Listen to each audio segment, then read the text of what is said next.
It looks like V didn't get what he needed from hacking into his professor's grading weight app. So he's asked me to check out the e-learning online platform that his professor is currently working for. So you'll see the IP address in the bottom left, and let's go ahead and go from there. First things first, let's throw that IP address into our Etsy host, sudo nano Etsy host, put in our super secret password, and as you can see here, I've already added it, and let's just fix that. There we go. Save it and exit. And yes, this is a Hackthebox machine called PermX. So with that, let's clear it, and then let's actually go into the Hackthebox folder for this particular machine so that we can keep track of everything going forward. And from here, we'll do a typical P flag for the perm at HTB, and then we'll also do a min rate of 10,000 because we're not worried about being detected since it is a Hackthebox machine. So we'll let that run and see what open ports are available that we can check out and go forward from there. So it looks like that finished right under 6 seconds. And 2 ports are open, 22 SSH and 80 HTTP. So that's the online platform. So from here, let's do another Nmap scan. This one, I'm going to just copy this and change it around a little bit. And we'll remove this. So we'll do a P flag for these ports 22 and 80. And we'll use these flags right here. And again, I'll show you on the screen what these flags indicate. And all Nmap scans output will be saved in the Nmap TCP, and then for the PermX. And I'm going to speed this up a little bit so that we don't have to wait. Here we go. We got more information on our 2 ports, 22 TCP, SSH. Okay, so looks like it's on an Ubuntu Linux. And here we go. The 80 HTTP is on Apache. Here's the title, eLearning. Okay, that adds up with what V mentioned. And let's see, service info host 127.0.0.1. Very interesting. Okay, let's go ahead and clear that from there. And then might as well start going to the website. So before we start up Firefox, let's launch Burp Suite. There we go. Get that started. And then let's go and launch Firefox. And from here, we'll do HTTP. What was it? PermX at Hackthebox. There we go. And here is the eLearning website. Get educated online from your home. Awesome. All right, so let's start looking around. Scroll down. Looks like there's a lot of information. Just looking, I'm hovering over these links and then I'm looking in the bottom left to see if they have their pages built out or not. Okay. Very cool. All right, so let's see. So there is an About Us page. Okay, so let's go back to Burp Suite, and we will go on the top left. We will go into proxy and then turn on intercept. And intercept just means that whenever we're browsing through the website on Firefox, it's going to start intercepting those requests. So let's go back, and we checked out the About. Let's go to courses. And if it's lagging or if it's stalling, you can see up here that means Burp Suite's working. So let's switch back to Burp. And here we go. We intercepted the courses, the get request for the courses at HTML. So HTML, that's interesting. Okay, let's forward that. Forward that. Here we go. Scroll down, see if there's anything. There is an email.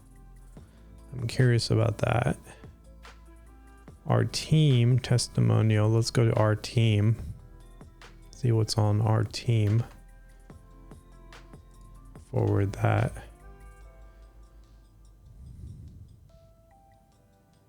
Okay, I'm not seeing anything really.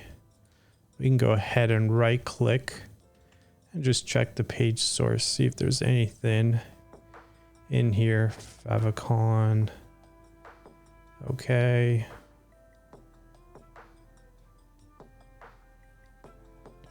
Just looking through. Nothing's really popping out. Okay, we're getting some image source. So image folder, we can check that out. Theme Wagon, distributed by Theme Wagon. Okay, that's interesting. All right, not really seeing anything. Let's go to the contact page. Go back to Burp, forward that request. And now I'm just getting random stuff from Firefox. So I'm just going to forward these requests and turn it off. Google loves to play with me. All right. So it looks like it was a request for this map. Very interesting. All right, so we got something here. Let's test it out. Test at emailtest.com. Subject test. Test. And let's send that and see what's going on.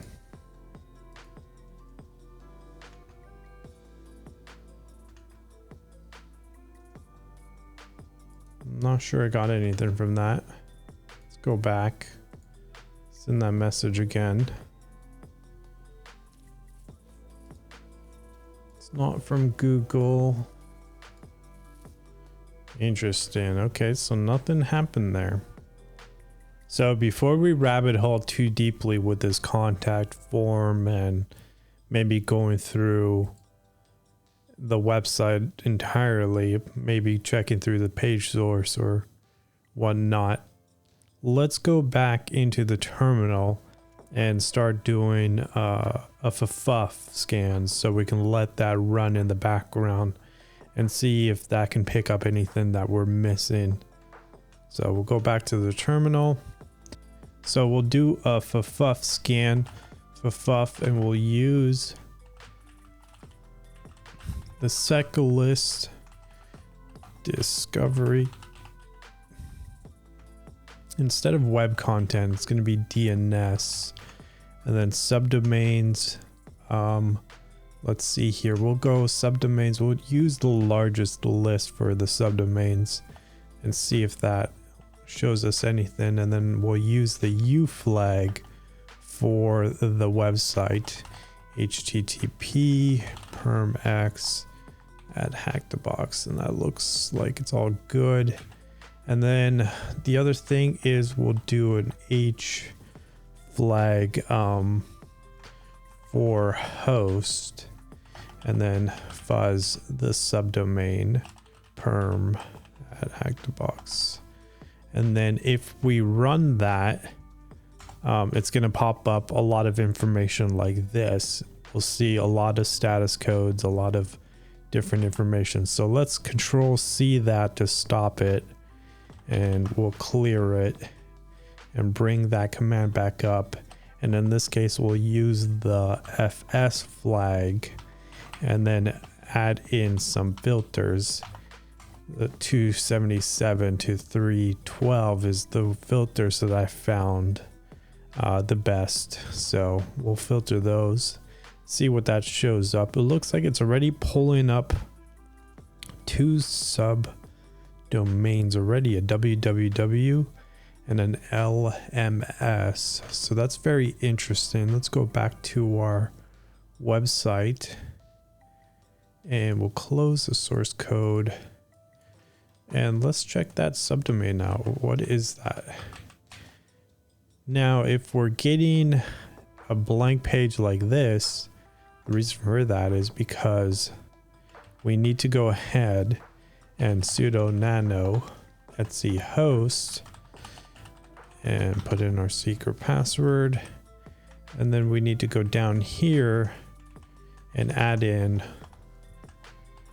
our, I think it was LMS, right? At permx.hackthebox and then save that. Actually, let's add the www as well. So, okay. What happened to this request? So that sent us a bunch of random stuff. Looks like we didn't correctly filter out. So we can clean this up and filter it out. 316. I guess we need to go to 316. So we'll let that run. Maybe 317 would be better. Okay. So let's go back to the site and see this LMS. We're getting a 503 service unavailable. Very interesting. Okay. While we troubleshoot that, let's go back and we'll go to a new pane and then we'll run a FFuF scan for the directories now. So let's do some directory enumeration for FFuF and W. And in this case, I did like what we used the last time. And instead of bank here, we'll do PermX. Directory list 2.3 medium sounds good. And then we'll be fuzzing up here in the top right corner. We'll be fuzzing these directories and we'll let that run and see what shows up. Okay, so we're already getting a few things and it looks like we get a 301 status codes for these: image, CSS, lib, JS, that's JavaScript. Let's go back to the other one. Okay, we're just getting a bunch of nonsense now for these. I didn't correctly filter out these, but it looks like it completed that job, and I don't think this information here is really relevant. So let's look. So I think these two are the most important, the www and the LMS, and the LMS giving us a 503 service unavailable. Okay, so let's clear this and then let's check out the directories in this case. Let's go to images for the main site. So I'm just going to copy. I'm going to leave this in the first tab. I'm going to copy that. HTTP and then image. And it looks like we're getting some image folders, image files here. Okay, let's go back to the parent directory. Nope. All right, what's the other one? CSS. Okay, so that's just styling sheets. Lib is the other one. All right, interesting. So what is the WoW folder? All right, wow.js.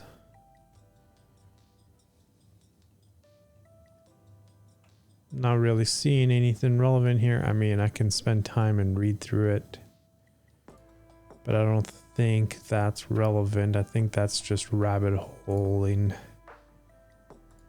Waypoints. What's in the links? Links is nothing. Owl carousel. All right, here we go. What's all this?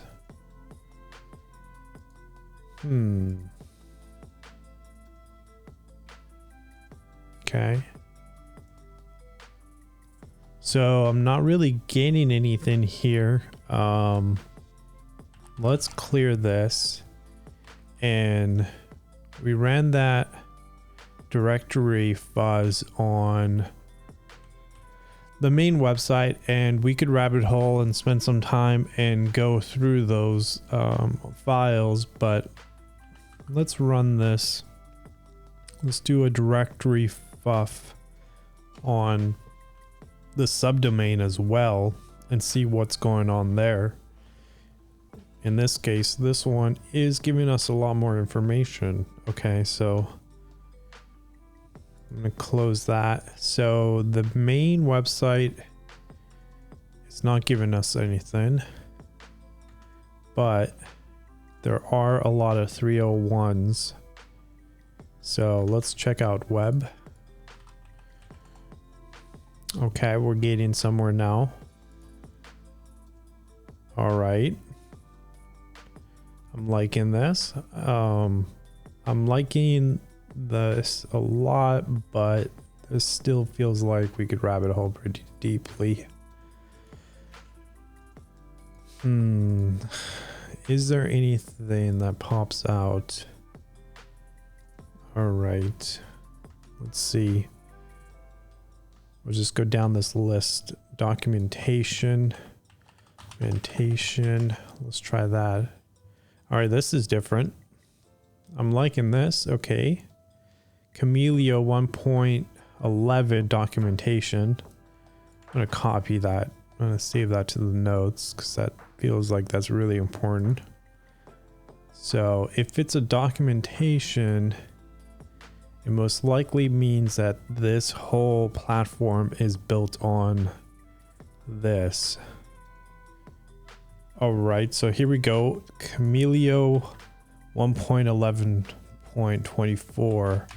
So let's Google that and see what exactly is Camellia. All right, so we're going to the main site. So it looks like it is a platform. Here we go. An LMS. Okay, so since we know that now, we might as well see if there are any CVEs for this particular platform. So I'm gonna close that, and I'm gonna do Camellia 1.11.24 and do a CVE vulnerability search through Google, and let's see exactly what pops up. All right, so here's one from a .gov. Interesting. All right, let me look that into that. Let's see if there's any other ones. Looks like there's a GitHub RCE for Camellia. So it looks like somebody wrote a script. That's pretty promising. Okay. Here's another one from a .gov. The National Vulnerability Database. NIST. Thank you, NIST. Let's see here. All right, exploit and third party. Looks like Star Labs. So let's go ahead and look into this.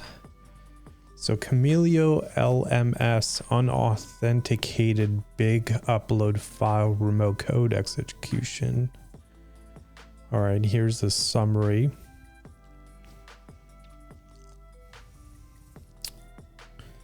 And the score is pretty high in 8.1. All right, vulnerability details. The vulnerability portion of main inc lib javascript big upload inc big upload php is shown below. Okay, so here's the nitty-gritty code of the vulnerability. I'm not looking for that. I'm looking for a proof of concept, a POC. So here we go, POC. Ensure that the path, okay, make directory. On the attacker's machine, run the following commands to create, upload, and execute a PHP web shell. All right. This is promising. So it looks like they're echoing in some PHP into an RCE and then curling it as an upload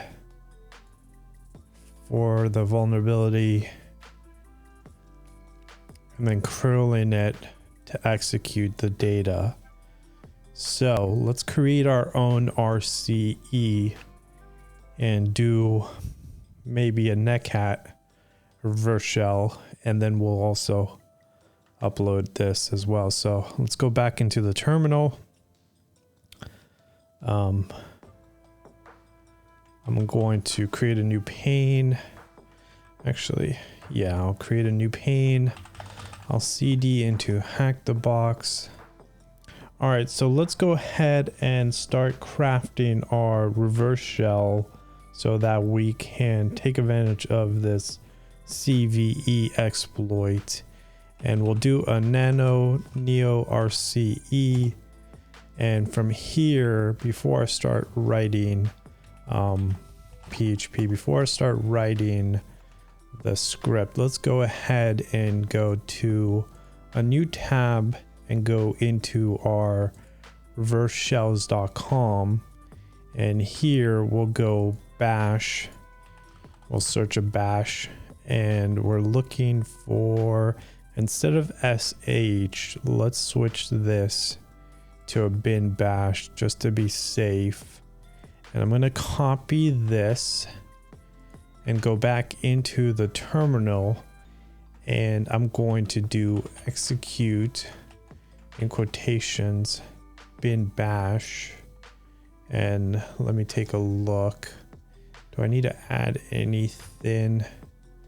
I do need to add something in front here. Bash I, and then close this out and go from there. Okay, let me read that real quick. PHP execute bin bash. Okay, so that looks good. Control O, save it, Control X. Okay, so now that we made that, let's go back into the CVE and check out how do we do this. All right, so it's telling us to curl. So I'm just going to copy this. All right. And then go back into the terminal, paste that.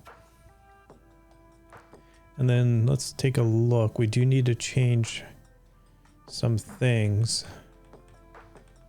All right, here we go. So we need to change this part, right? It's MLS PermX.Hackthebox. HTTP looks fine. And then here, do neo. And then I think that looks good. Let's send that.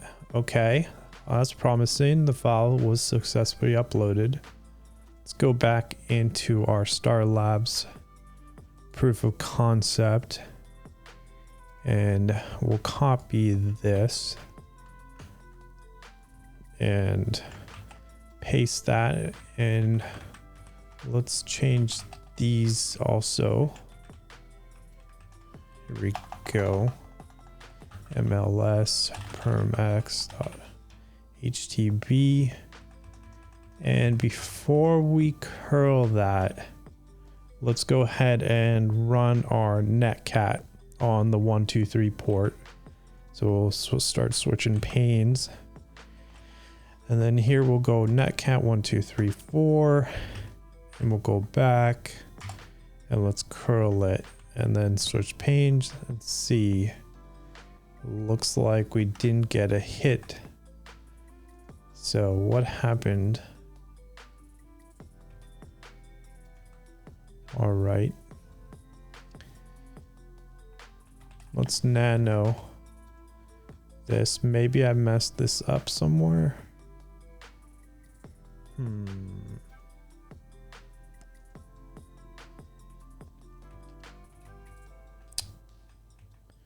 Quotations bin bash. I did mess it up, so I forgot the C flag. Okay. Bash yes. Okay, let's save that, exit. Let's try that one more time. We're gonna curl it back up. And now we're going to, let's check our netcat, still listening. All right, so looks like that worked. We got access. And from here, before we run any other commands, let's go ahead and clear this. Oh, I can't. I'll open a new pane out and I'll do a breakout. And then here I'll just start copying this stuff. Movement panes. Okay. Let's see, I'm going to export the path. All right. Let's see if we can get some color.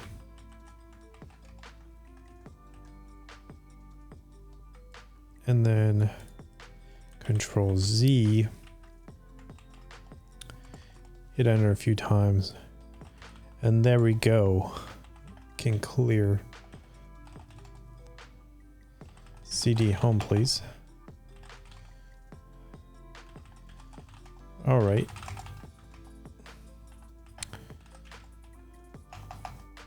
Oh, very interesting. So we don't have access to MTZ. All right. Can we do have access to the main folder. Since we're not able to access MTZ user, which looks like that was the only user, let's go ahead and do a wget and download LinPEAS onto the system for us to be able to execute, so that we can see if there's any vulnerabilities or credentials that we can take for us to be able to escalate into either MTZ or root. So before we do that, let's go back into our Kali Linux server and do a simple Python 3, and then we'll host our server. In this case, I'll change the port number to LEET, and now we're hosting the contents of the PermX folder and the things in PermX. In this case, I've already downloaded linpeas.sh into the PermX folder. So now that's being hosted on my VPN. And then we'll go back into the breach system, the www data on PermX. And here we'll cd into the temporary folder, just because most of the times the temporary folder has the least likely restrictions for read and write for users particularly. So now that we're in the temp folder, then we'll do a wget and then the HTTP followed by the port number 10.10.14.9, which you'll see up here in the top right. That's the VPN number or the host number that I'm running under. And then remember, we are hosting the server, the contents of our Kali Linux folder PermX on lead port. So we'll do the port number, and then here we'll do LinPEAS sh, and we'll download that. So we've downloaded it. Let's go ahead and ls to make sure it is on our system. And here we do need to chmod +x, and I'll throw onto the screen what that means exactly. linpeas.sh. So we've done that, and now we can start running LinPEAS, and we'll let that run and go from there.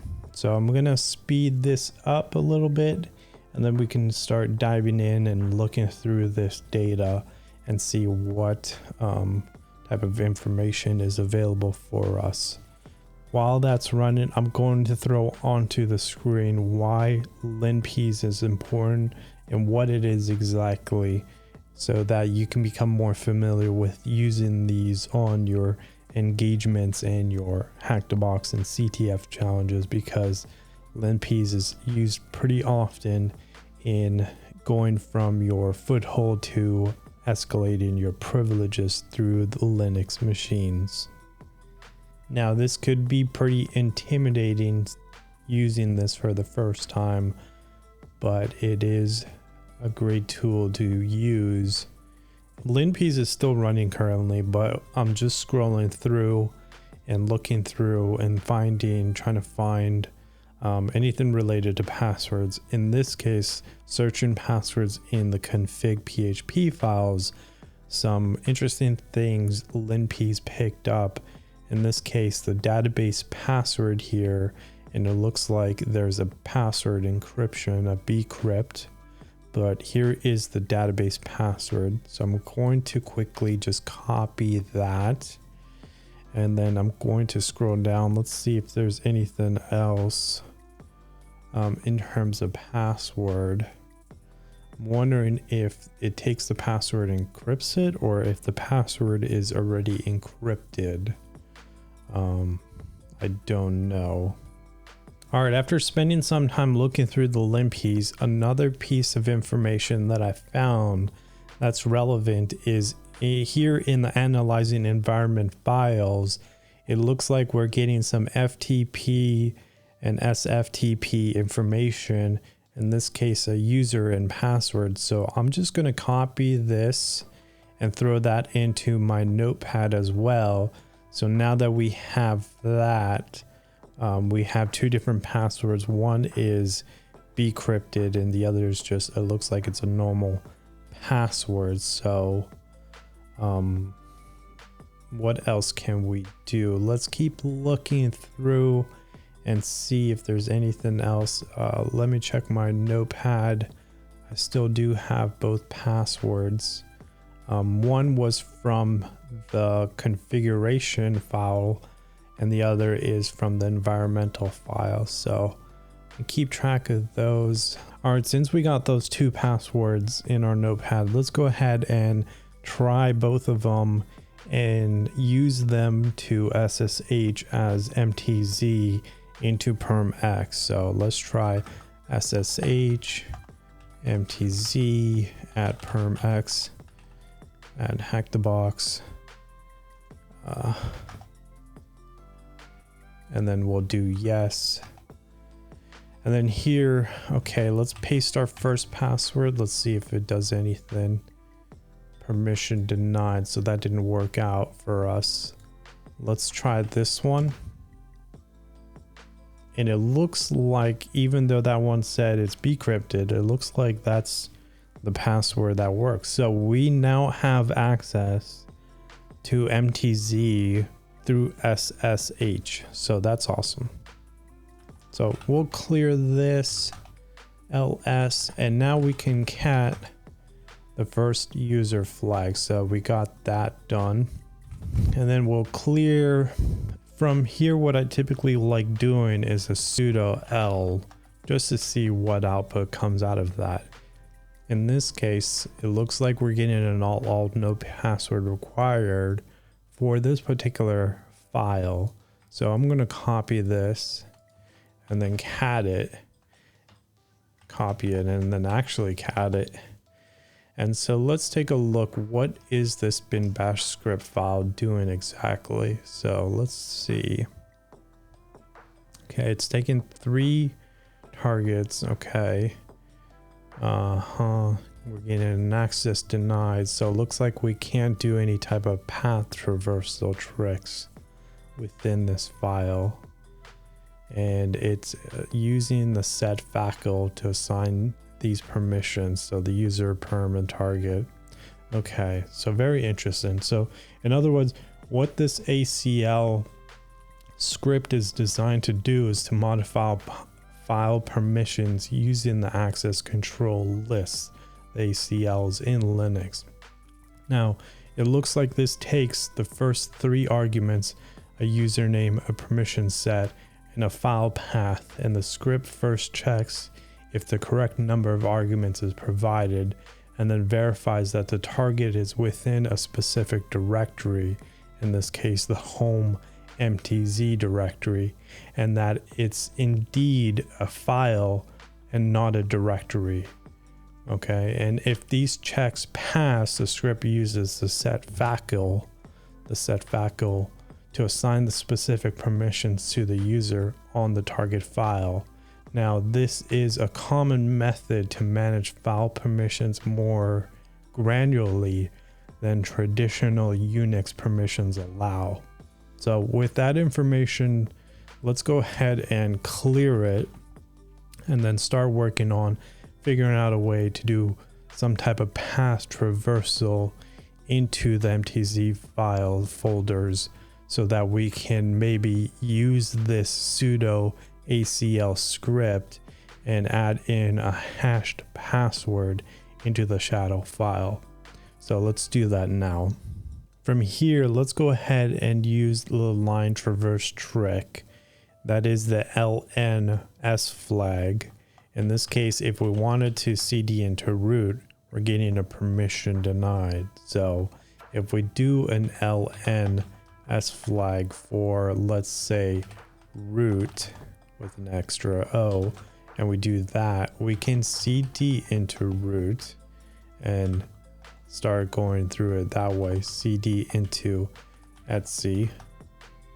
And from here, let's cat, or actually let's do an ls for shadow, and see here are the permissions, and I'll throw on the screen again what these permissions mean, but it looks like we don't have access to it. We can't cat shadow, we get a permission denied. So let's go back into the main folder and clear it, since we know that we don't have those permissions, but we do know we can start successfully line traversing through the file folders where we don't have access. So we'll clear it. All right, one thing to note, it looks like the cleanup script on this machine is pretty quick. In other words, it's going to start resetting the shadow permission files, and it's going to clean up the line traversals. So let's go ahead and see if it's still up. It is, so we'll do CD into root, and then we'll CD into the etc. And then here, let's cat shadow, see if we still have permission. It looks like we don't. So we need to go back, and I'll clear this screen. And then what I'm going to do is we're going to run that script again, giving the right permissions back to, let's see, ACL. All right, so we're gonna add permissions back, in this case through the line traversal. Oops, it has to be like this. Etc shadow. Okay, so we've added permissions back to the shadow. Let's go ahead, and I'm going to copy this real quick before the cleanup script hits. I'm going to cat shadow. Okay, here we go. So we were able to cat shadow, and it looks like let's scroll up. Okay, so it looks like here's MTZ. Here's the structure, password structure for MTZ. Let's scroll up. Here's root's password structure. So it looks like it's a very long hash password. And then the important thing to note here is here's the root categories that we want to. And I'll throw on the screen what all of these mean. But what's important to note is looking at this, I'm actually going to copy this. I'm going to copy the structure and I'm going to throw that in my notes so I know that when I create a root, a hashed password for root, and I want to inject it into the shadow file, I'm going to have these parameters correct. So, okay, so now that we know that, let's go back into the main. I'm going to clear it. I'm going to still see if my line traversal trick is showing up, and it is. So let's go ahead and make a password so that we can inject it into the shadow file. And I'll show you on the screen again what these commands do. And the password actually is going to be neospring. So there we go. We created a password with OpenSSL, and I'm going to copy this as well. And that's the hash password for neospring. So let's check to see if our root is still there. It is. Okay. And then let's go ahead and echo in our hashed password neospring into the shadow file. So we'll do root, and then we'll paste in this, and I'm going to go to my notes, and I'm going to paste in the next file structure, and then I'm going to enclose it, quote enclose, and I'm passing this into the Etsy shadow. And it looks like we didn't beat the timer on the cleaner. So let's check to see if our root traversal is still there. It is. So I'm going to scroll up on the commands. I'm going to give the command back the ability to read and write command by using the ACL script for the shadow file. So I'm going to run that again. And now we're going to go back and we're going to echo in our hash password into the shadow. So it looked like that worked. So let's sudo root, and we'll put in our super secret password neospring. And there we go. We got access to root. So from there, let's ls, and here we go, user.text. And we got root access, and we got the root flag. So we can go ahead and copy this. And if you're following along, you can throw that into Hackthebox for the PermX. So from there, we can go ahead and clear, and we can actually start going beyond root and diving into exactly what this machine is all about if we wanted to. If not, that's pretty much the end of it for this particular box. So, and that's it for this video. If you guys enjoyed this video, please give me a thumbs up, subscribe, and if you have any questions or want to add anything, please feel free to do so in the comment section below, and I'll see you guys in the next video.